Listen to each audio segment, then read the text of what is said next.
full and complete understanding of what exactly is in those files. Which gives the media the right to go in and check it. You probably won't bother because you're not going to like what you see. But this was total weaponization. It's a disgrace. Should never happen in this country. But now you'll be able to see for yourselves, all declassified. Is that correct? Would you say? All declassified? Yes, sir. Everything? The FBI file with there's a classified annex, but other than that, this will put everything in the public eye. Is anybody going to look? What about you? You going to look?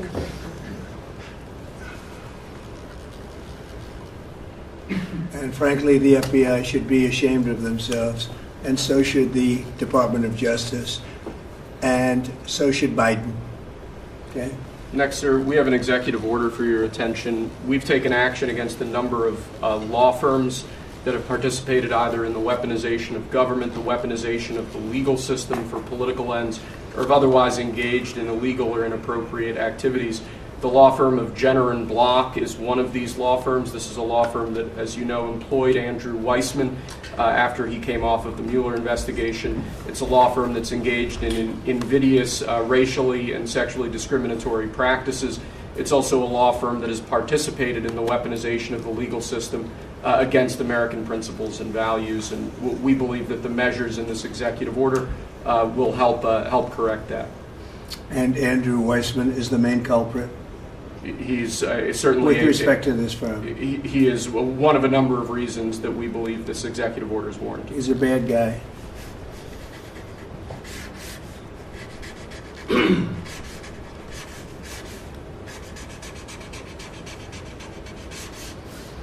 Okay.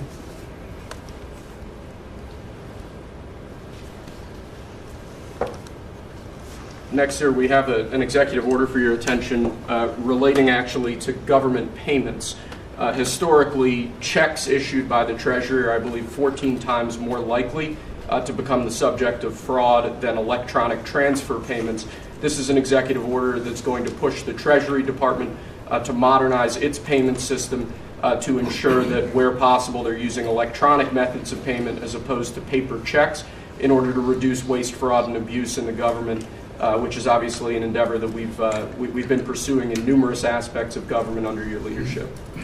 It's basically modernization of equipment and methods, and it's something that really I think he's going to be a great Secretary of the Treasury, wanted, Scott, and so we're doing this, and we have other modernization programs going on. We could let somebody else, whoever's next, whoever that may be, do it, but it's something that should have been done 25, 30 years ago.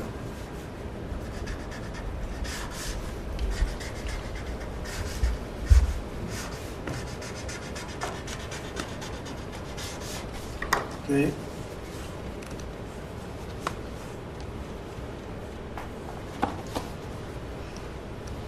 Along similar lines, sir, this is an executive order.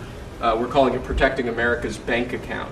The basic idea here is that instead of having lots of different departments and agencies and offices issuing payment, often without justification, often without any provided rationale, we're going to be centraling payment processes where possible in the Department of the Treasury and ensuring that measures are taken in Treasury against waste, fraud, and abuse to ensure that money that's leaving the public Treasury is as protected as it possibly can be.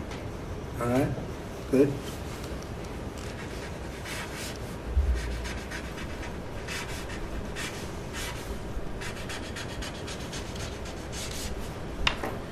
Many of these things should have taken place decades ago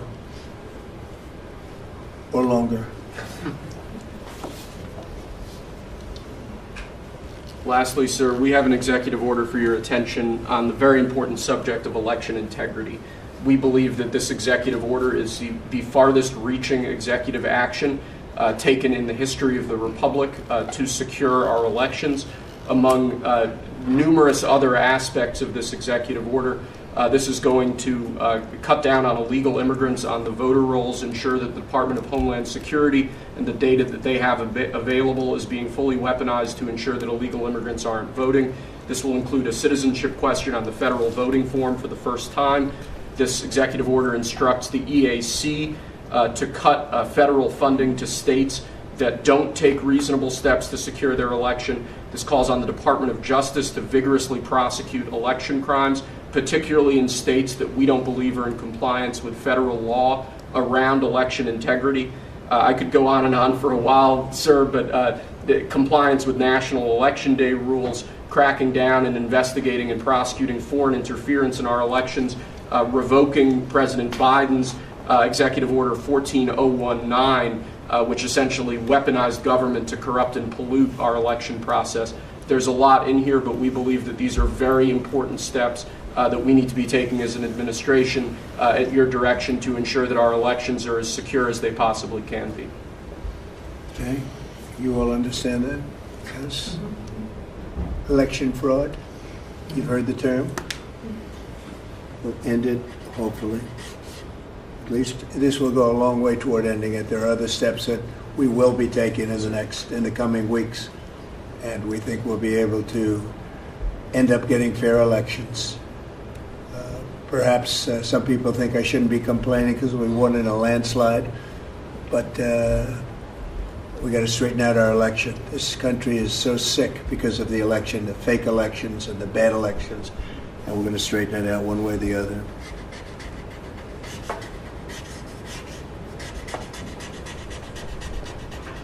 And it's an honor to sign this one.